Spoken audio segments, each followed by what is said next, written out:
patria de José de San Martín. Pero me gusta detenerme en una de esas figuras que dicen, che, yo la verdad que esta persona no la conozco. Y porque se dijo mucho, y el problema no es que no se la conozca, si bien es un problema y es algo que me parece tratarlo acá, pero me ofendió más comentarios del estilo, inventan figuras.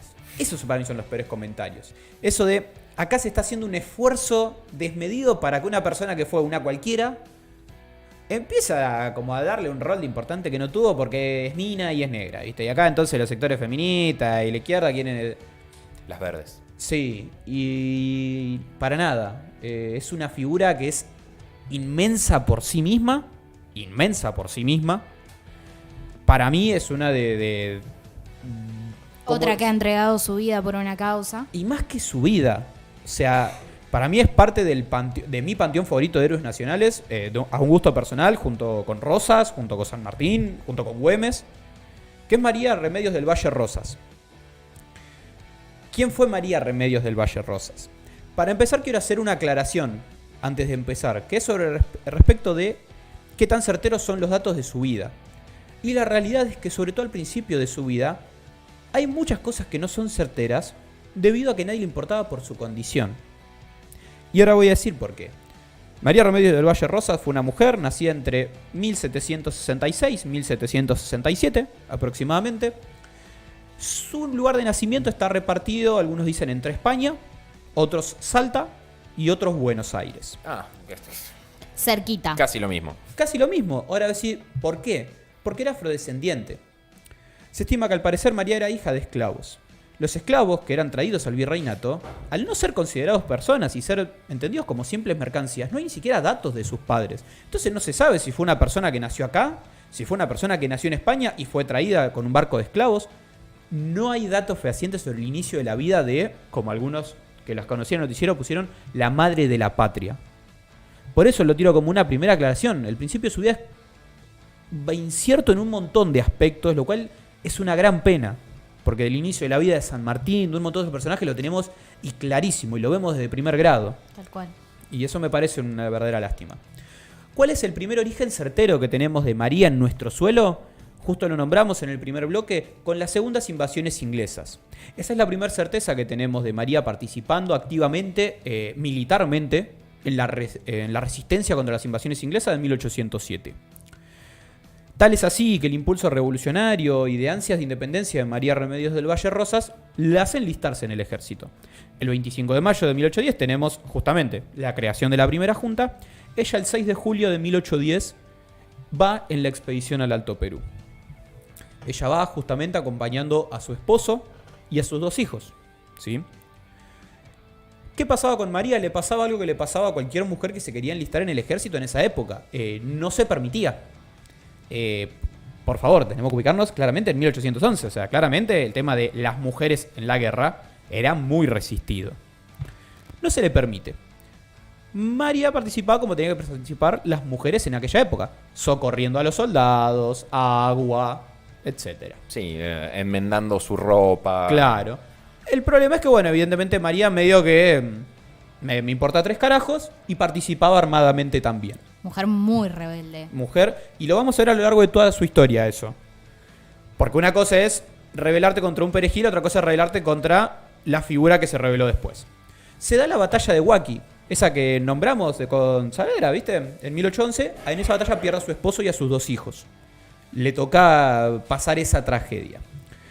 Lejos de tomarlo como para rendirse, después de eso empieza a intensificar sus pedidos para que la permitan formar parte del ejército del norte. O sea, lejos de irse para atrás.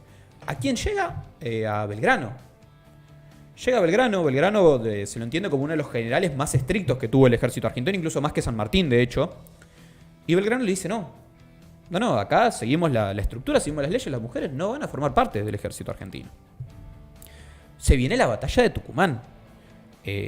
Bueno, claramente María formó parte de las niñas de Ayohuma, no sé si lo recuerdan por ir a alguna historia en el colegio, ese grupo de mujeres que curaba y socorría a los soldados, algo que hoy en día está muy en discusión en la historia, de que al parecer ese grupo de mujeres, me cuesta decir solamente, porque a ver, estar atendiendo soldados mutilados en medio de un campo de batalla no es que es poco, pero que se entienda, no es que hacían solamente eso, sino que además la mayoría participaba militarmente en batalla. que era algo que nunca se decía, sino que se las relegaba más a su rol de mujer y cuidar. Bueno, Belgrano le niega nuevamente el pedido a María Remedios del Valle para formar parte en el frente de batalla en Tucumán, en la batalla de Tucumán. Inicia la batalla. A los pocos minutos de haber iniciado la batalla, Belgrano en el frente de batalla ve cómo una mujer de tez negra estaba en el frente peleando. Y no solo peleando, sino que peleaba y apenas terminaba una ofensiva, se ponía a curar soldados que estaban mutilados, sin insumos médicos y sin conocimientos médicos. A ver, repito, una mujer pobre, negra, hija de esclavos, y en esa época, ni insumos médicos ni conocimientos médicos. Socorría a todo el que pudiera que estaba en el campo de batalla. No solo que esa es una de las victorias, como nombramos cuando hablamos de Belgrano, más emblemáticas del ejército en el norte, sino que Belgrano ve esto. Belgrano ve esto, y él, al igual que el resto de los soldados que quedan maravillados del arrojo de María Remedios del Valle Rosas, en este momento todavía María Remedios del Valle, solamente, Belgrano no solo que le dice, sí, unite al ejército, única mujer que Belgrano permitió unirse a uno de sus ejércitos en toda su vida, sino que la nombra capitana del ejército del norte por el arrojo. Algo impensado en cualquiera, incluso de los asesores de Belgrano en esa época. No, y aparte, que te nombre Belgrano, para lo que significa para nosotros. No, y el hecho del cargo militar que se le da, el capitán era el que iba al frente de las tropas y era el que convencía a los demás de que había que ir al frente cuando vos ves que están cayendo como moscas y siendo mutilados un montón de personas adelante tuyo. O sea, un valor enorme. Tremendo. Y por eso digo yo que eso que ella decía, la rebeldía. Porque una cosa es rebelarte a, si eran unas figuras imponentes de la época, como, no sé, Castelli o Viamonte, te tenés que revelar una orden de Belgrano en esa época, del general. O sea, la gente de Belgrano no habla de Belgrano en los registros de esa época, habla del general. Era palabra santa. ¿Me entendés? O sea, es algo muy icónico. Belgrano ve esto y dice, claro.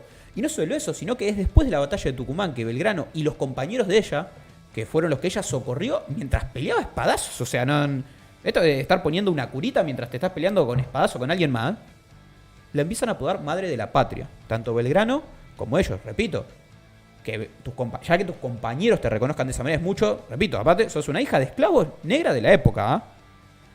O sea, vos estás en un jueguito y arrancás con todas las dificultades. Arrancás en profesional. Modo Dios. Tal cual.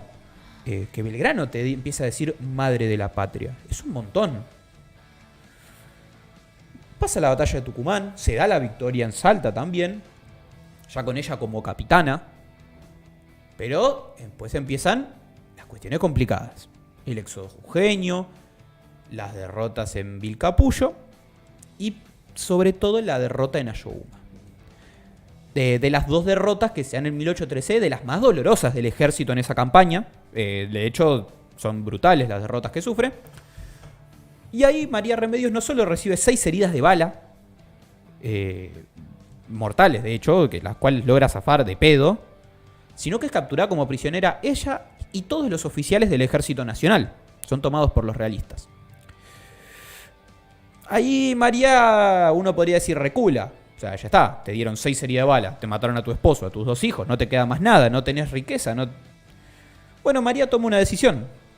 María ayuda a escapar a todos los oficiales del Ejército Nacional en pos de que ella se quede. Prepara todo un plan de escape en el que puedan escapar todos menos ella. Los realistas ante esto toman claramente represalias y duras contra ella. No solo es sentenciada a un montón de torturas, sino que hay 2 en específico. Primero se la sentencia 7 veces a estar en capilla. Para el que no lo sabe, la expresión que tenemos como estar en capilla significaba básicamente simulacros de fusilamiento. O sea, 7 veces se le estaba apuntando para ser fusilada para que hable y delate y dé información de los compañeros, de los oficiales nacionales que habían escapado. Sí, perdón, y te sumo que se hacían falsos fusilamientos con salvas. O sea, para que hable, nunca dijo nada. Por lo tanto, al no alcanzar los 7 días en capilla, se la sentencia a 9 días continuos de azotes públicos. Son marcas que le quedaron por el resto de su vida y que van a ser importantes más adelante en la historia de María. 9 días constantes de azotes públicos. Es mayor a cualquier dolor que una persona puede soportar. Y deshonor. Además, ¿cómo logra escapar María esto? Literalmente se escapa. Se llega a escapar, así como he dicho, escapar a sus compañeros. Y escapa, y no es que se va a Buenos Aires, donde el clima mal que mal estaba un poco más tranquilo. Las campañas en Buenos Aires medio que ya habían terminado en ese sentido. Escapa para unirse a Güemes. y seguir peleando en las guerras de independencia que se seguían dando. Una locura, una cuestión enfermiza en la cabeza de la causa de independencia nacional. O sea, por eso yo digo, en un podio con próceres súper importantes, porque es una locura lo que se entregó a la lucha de la independencia y la soberanía. Pasa que la patria tiene mucho que ver con lo interno y con la cuestión de identidad propia. Tal cual, pero aparte, o sea... Sobre todo en ese momento, uno quizás ahora lo ve muy lejano, pero es literalmente pelear por tu vida. Pero aparte, además, a mí me vuela la cabeza que es por un ideal que no sabes nada. Porque hoy es fácil hablar de Argentina 200 años después. En esa época ni siquiera existía. No. Entonces, a eso voy, eso me vuelve loco. Que literalmente, Dabas la vida por una potencial nación. claro, no estaba ni el territorio, se estaba definiendo el territorio, de hecho, en esas batallas. No había nada concreto. No sabías ni qué iba a pasar con el rey de España, o sea... No había una legislación nacional, que también va a ser importante más adelante en su historia, pero ni siquiera eso tenías de a quién respondés. De hecho, a San Martín le bancan las cosas, no le banca el gobierno de Buenos Aires, le dice, no, eso que te banque otro la campaña en Chile. Si nosotros no tenemos nada que ver ahí. Linda tradición de la legislación porteña que después vamos a charlar. Termina la batalla con Güemes. Repito, otro personajazo del que se podría hablar horas. El cual Mitre bastardeó bastante también en la historia oficial. Como se le dice. Y terminado esto, María, ahí sí, emprende la vuelta a Buenos Aires. Ya bastante avejentada. Emprende la vuelta para, bueno, ya terminadas las guerras de independencia, que se le dé una pensión como capitana del ejército y pueda pasar el resto de sus días en paz, básicamente. Lo mínimo que le podían dar. ¿Con qué se encuentra María? María llega a Buenos Aires. Ahí se encuentra con un desconocimiento total de las autoridades. Total. ¿Vos quién sos? No hay documentos tuyos. No, nos importa poco, la verdad. María empezó a reclamar su reconocimiento desde 1820. No solo fue ignorada, sino que no tenía nada. María es relegada a ser la mendiga en Plaza de la Victoria, Plaza Grande o Plaza de Mayo, que nos conocemos hoy en día.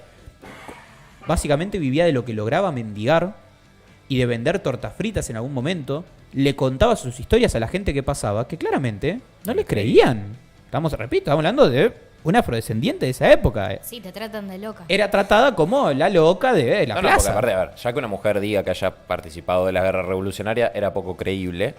Y más si era negra. Estamos hablando de que hubo 3 capitanas nada más del ejército argentino en toda la historia. Ella fue una. Y que fue la única mujer que Belgrano le permitió entrar. O sea, como dice, literalmente es muy complicado que te crean que siendo mujer hayas participado de algo del ejército que no sea como de curandera, enfermera o demás. Así que relegada a ser la loca de Plaza de Mayo. Totalmente ocultada. Durante 6 años pide y no se le da pelota, hasta que a través de un escribano, el escribano Manuel Rico, hace llegar una carta a la legislatura porteña. Claramente, más que rebotada e ignorada. Le decían que no, que estábamos en guerra con otros países, estamos hablando de cosas más importantes hoy en día que esto, que no sabemos nada. ¿Qué da el giro en la vida de María? O sea, hasta en eso es una cuestión de suerte en un momento. Entre muchas comillas, ¿no? Porque estaba... Obvio, o no, obvio. A ver, más allá es suma de suerte. Pero si no se daba este encuentro, tal vez ni siquiera estamos hablando de esto ahora. Sí, total. Viamonte va caminando por la calle, va a comprar tortas fritas, y cuando le va a comprar tortas fritas a la mendiga, la ve y le dice: vos sos la capitana. Vos sos una heroína. ¿Qué estás haciendo mendigando? Si vos estabas en el ejército del norte. ¿Qué le dice María? Que ella había ido varias veces a la casa de Viamonte a pedir ayuda. Pero que como Viamonte, claramente no abría en la puerta, habrían los empleados de su casa, la echaban siempre porque pensaban que era una mendiga cualquiera cada vez que tocaba la puerta. Que mentía para... ¿Qué? No, vino una... Y ni le avisaban a Viamonte. No, vino una mendiga, que no sé qué. Durante más de 7 años golpeó la puerta de la casa de Viamonte. Y de varias de las autoridades buscando reconocimiento y ayuda. Ahí Viamonte, en algo a destacar, empieza una campaña bestial dentro de la legislatura porteña, rosqueando para que se reconozca a María Remedios del Valle. Y es una campaña que dura bastante tiempo. Bueno, Viamonte luego fue gobernador al fin y al cabo. Y se empiezan a dar algunos debates en la legislatura porteña gracias a esta rosca que empieza a darle Viamonte. ¿Cuáles eran las resistencias de los que estaban en contra? Por un lado, Paradis. Vos estás diciendo que esta mujer, al parecer, peleó por la nación. a nosotros que somos Buenos Aires no nos tiene que pedir nada. Que lo pida la legislación nacional. Che, pero no existe una legislación nacional. Mala suerte. Si no peleó por Buenos Aires, vos estás diciendo que peleó por la nación, nosotros no tenemos nada que ver, no tenemos por qué darle nada. Asquerosa respuesta. Asquerosa. Perdón, podrían darla hoy mismo la legislatura Sí, porteña, obvio. esa respuesta. Totalmente, ¿eh? Más o menos. Rosati estaría de acuerdo. ¿Cuál es la segunda respuesta que dan? Bueno, tanto que hizo. ¿Cuáles son las pruebas? ¿Dónde están los documentos que participó? Y ahí tengo dos declaraciones, porque los invito a entrar a las páginas del Museo del Bicentenario, del Archivo General de la Nación, o de donde son las declaraciones de diputados, que hay registros, uno parece que no, pero de la época del 1800 incluso, o sea que son súper interesantes. Y tengo dos intervenciones cuando se hace ese debate. Una, precisamente, de Viamonte, y otra, ya les voy a mostrar de quién. Viamonte, que cuando le empiezan a pedir pruebas, que no sé qué, acá no hay nada que diga que ella hizo las cosas que vos estás diciendo que hizo, dice: yo no hubiera tomado la palabra porque me cuesta mucho trabajo hablar si no hubiese visto que se echan de menos documentos y datos. Yo conocí a esta mujer en el Alto Perú y la reconozco ahora aquí, cuando vive pidiendo limosna. Esta mujer es realmente una benemérita. Ella ha seguido al ejército de la patria desde el año 1810. Es conocida desde el primer general hasta el último oficial en todo el ejército. Es bien digna de ser atendida. Presenta su cuerpo lleno de heridas de balas y lleno además de cicatrices de azotes recibidos de los españoles, estos azotes públicos de los que hablábamos. No se la debe dejar pedir limosna. Después de haber dicho esto, creo que no habrá necesidad de más documentos. Pero no alcanzó. La declaración de Viamonte, la verdad que no lo llenó a los legisladores. Toma la palabra Tomás Danchorena. Tomás Danchorena es secretario de Belgrano en el Ejército del Norte. ¿Qué dice Tomás Danchorena? Esta es una mujer singular. Yo me hallaba secretario del general Belgrano cuando esta mujer estaba en el ejército, y no había acción en la que ella pudiera tomar parte que no la tomase. Y en unos términos que podía ponerse en competencia con el soldado más valiente. Era la admiración del general. Repito, no se dice el general Belgrano, del general. Era la admiración del general, de los oficiales y de todos cuantos acompañaban al ejército. Tenía una virtud a toda prueba, y presentar un hecho que la manifiesta. El general Belgrano creo que ha sido el general más riguroso. No permitió que se uniese ninguna mujer al ejército, excepto ella. A partir de acá, los compañeros de armas de María que participaron en el Ejército del Norte empezaron a presentarse a la legislatura porteña uno por uno para dar testimonio de que habían combatido en batalla con ella y que todos, junto con Belgrano, la reconocían como madre de la patria en el campo de batalla por el arrojo y el socorro y la lucha de todos los días. Ante esto, un poco que la legislatura porteña no le quedó otra que decir: está bien, vamos a otorgar una pensión mínima. Se le da el cargo de sargento mayor incapacitada. Se le da una pensión de 30 pesos mensuales. Para que se den una idea, una lavandera, que más o menos era el cargo que menos ganaba en esa época, ganaba 20 pesos al mes.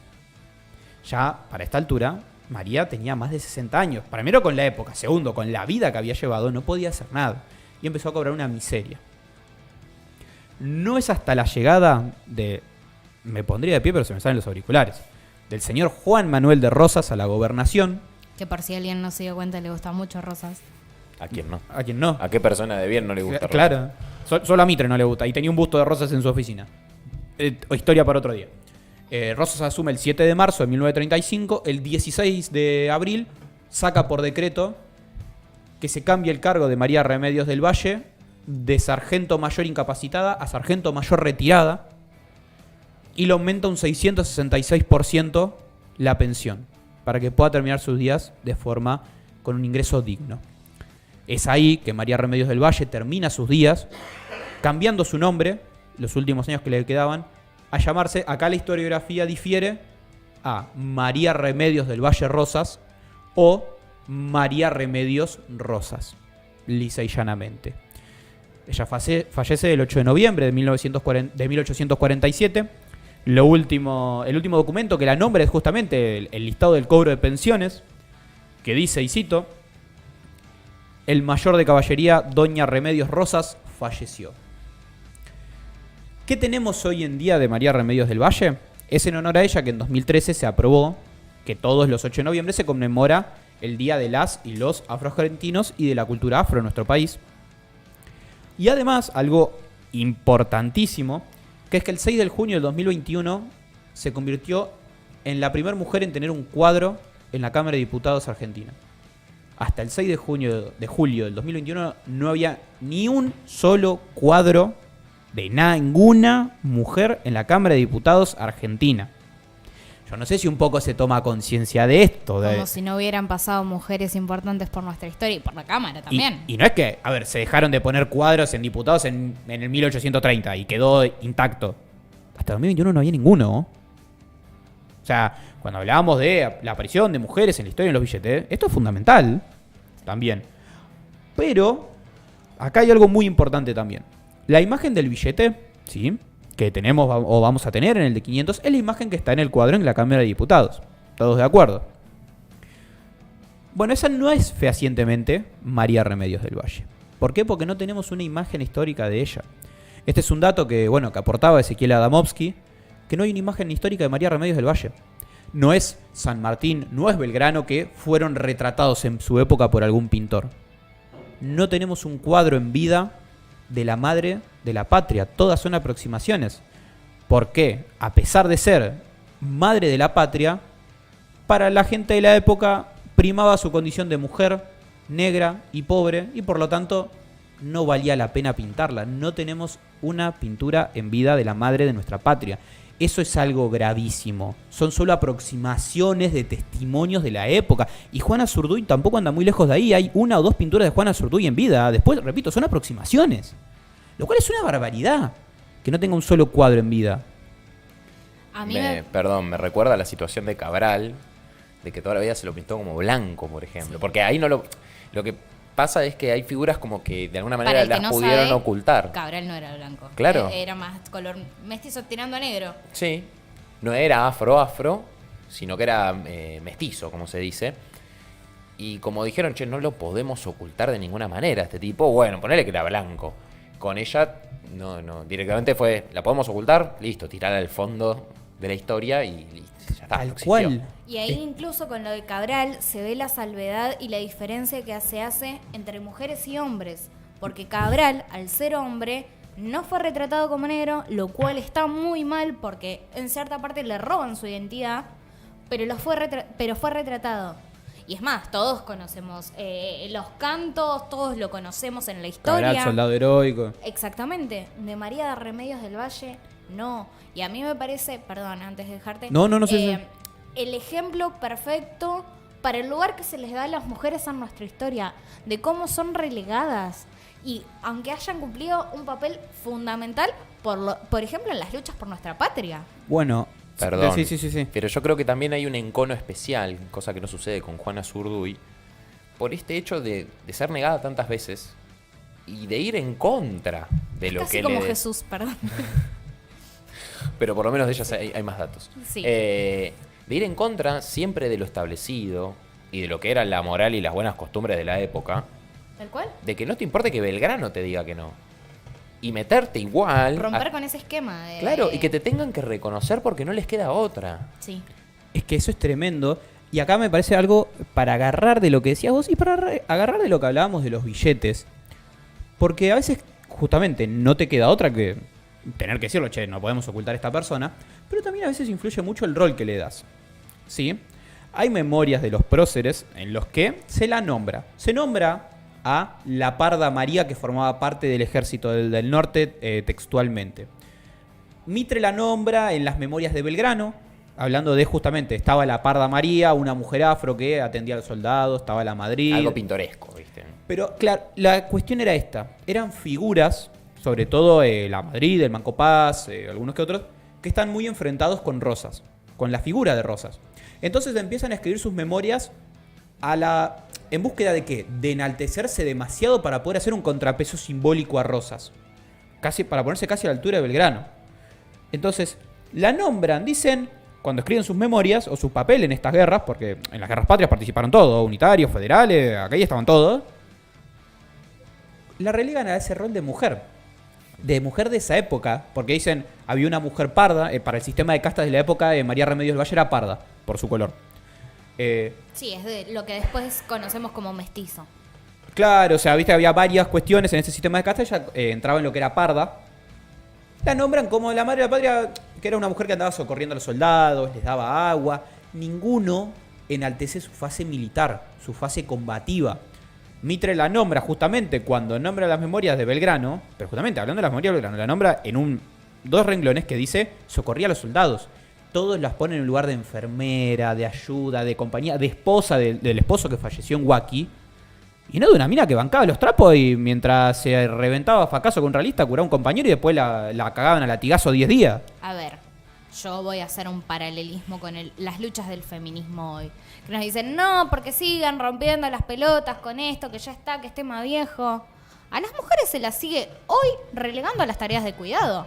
Y no es muy lejos a lo que se le hacía a María Remedios del Valle. No, pero más No vale. resaltar el lugar histórico que ocuparon, negar que fue la capitana del ejército, es relegarla a las tareas de cuidado. Y es lo mismo que sigue pasando hoy en día. Entonces, cuando nos hablan de discusiones viejas e históricas, están más presentes que nunca. Ahora, lo triste es esto, que pasaron más de 200 años y todavía no se nos reconoce. Es que reconocer a una mujer revolucionaria también siente un precedente incómodo para Es quienes una quieren que pérdida. lo establecido quede como está. O sea, el Es status una quo lo pérdida. afecta. Porque Bueno. si vos demostrás que vos, rompiendo esos esquemas, podés ocupar esos lugares, es como que vas a llamar a todas las mujeres a que rompan con ese esquema, y es lo que el status quo no quiere. Eso te iba a decir, ese es el problema con el que se encuentra Mitre, por ejemplo, con Cabral.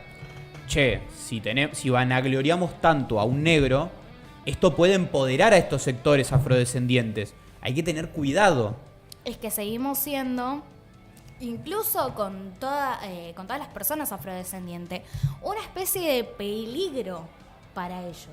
Pero más vale. Está pidiendo la palabra en él.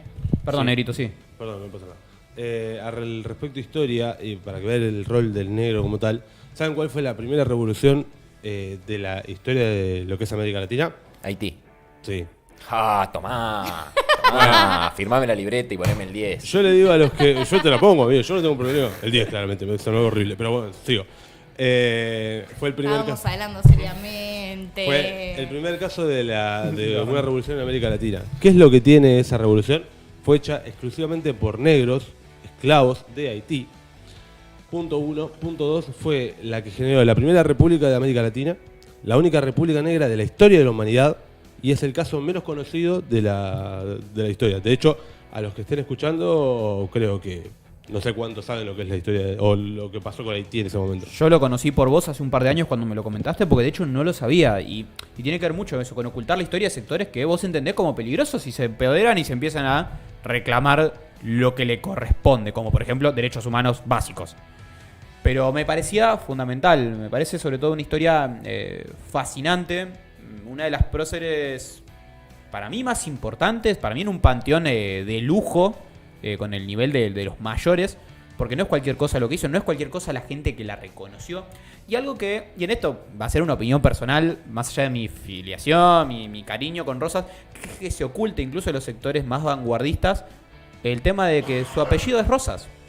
Porque para mí es ocultar la voluntad del difunto. Porque, a ver, si no hubiese dicho nada, uno diría, che, qué grande Viamonte, el chabón rosquío 3 años para que se la reconozca. Pero la mina no se puso María Remedios del Valle Viamonte, se puso María Remedios Rosas. Que igual fue un grande porque la recontra defendió. ¿Por qué no se reconoce eso de los sectores que la defienden e enaltecen su figura? ¿Por qué no se respeta la voluntad del difunto que 10 años antes de morir se dijo, yo quiero que mi nombre sea este? Y en eso sí, porque me parece que... Perdón, son los mismos sectores que tenían la relación de San Martín con Rosas. Total, que yo digo, esos sectores supone que de vanguardia, si lo vamos a enaltecer a estas figuras populares que están ocultas, no, pero como Rosas no me gusta porque era un tirano, bueno, es lo mismo ocultar la relación San Martín-Rosa como hacía Mitre, los sectores, no me gusta usar esta palabra porque para mí la engloban cualquier cosa, como decía Julio otro día, progresista. De, sí, levantamos la figura de María, pero no, Rosa era un tirano, no vamos a decir el apellido de Rosa. Es exactamente lo mismo, se está ocultando la voluntad de quien fue prócer, heroína y que no se olvide, madre de nuestra patria. Lisa y llanamente. Antes de cerrar, yo festejo, la verdad, que se estén incluyendo muchas mujeres que formaron parte de nuestra historia. Me parece que hay que hacer una revisión importante de la historia de nosotros como país, donde se empieza a enaltecer a todas las mujeres que formaron parte de todas estas luchas, porque no fue la única, sino que simplemente fueron silenciadas por la gente que tenía el poder y que podía construir relatos en ese momento. Entonces es importante hacer un revisionismo y empezar a enaltecerlos y darles el lugar que les corresponde. Lamentablemente Argentina tiene la trágica tradición de siempre llegar tarde, de hacer reconocimientos una vez ya muertos, pero eso que no nos impida poder hacerlos, y además es un poco el legado que les vamos a dejar a las próximas generaciones, a decirles, bueno, la Argentina no fue fundada solo por hombres. Tal en cual. esta lucha también formaron parte las mujeres. Tal cual. Por eso es muy importante todos los que se toman el trabajo de enaltecer estas figuras, sobre todo, bueno, en este paso del revisionismo, Norberto Galazo, bueno, Felipe Piña también, con todo lo que se le discute, con el tema de mujeres tenían que ser, Cintia Ottaviano desde la Fundación Patagonia, tiene Gran varios libro, trabajos. mujeres tenían que ser. Por eso, Cintia Ottaviano desde la Fundación Patagonia tiene escritos sobre María Remedios del Valle, también son del 2011, si no me equivoco, muy importantes. Bayer también hace grandes aportes. Bueno, Bayer para mí es palabras mayores, un tipazo, sobre todo en lo que es escritura del anarquismo y del socialismo en la Argentina, maravilloso. Dar lugar a esas cosas. Repito, los invito a entrar al Museo del Bicentenario, a entrar a un montón de cuestiones que son fundamentales y que hacen a nuestra historia, y como decíamos hoy, la patria se construye todos los días y reconociendo esas figuras también. Se nos va la hora. Se nos va la hora, sí, ya sé que se nos va la hora, se pasaron 6 minutitos. Ya pasó en línea hace 5 minutos con... Sí, sí. Con el bar. No, con el Les- bar no. No, con No. el cartelito. El cuarto Se árbitro. adicionaron 6. Les agradecemos a todos por habernos escuchado. Me emocioné porque es un tema que me gustaba mucho. Hoy me dio un gusto, la verdad. Muchas gracias por haber estado del otro lado. Espero que lo hayan pasado lindo. Y nos vemos en una próxima edición del Mero Fondo. Adeu.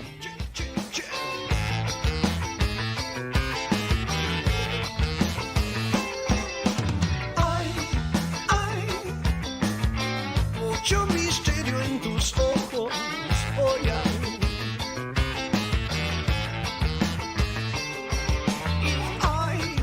hay mucha chispa aún en tu cerebro loco.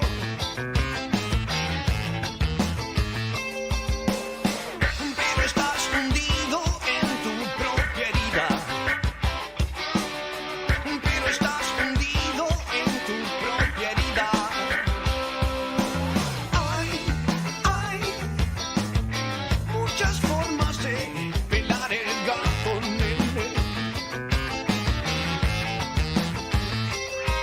Y puede fusilarte hasta la Cruz Roja, nene.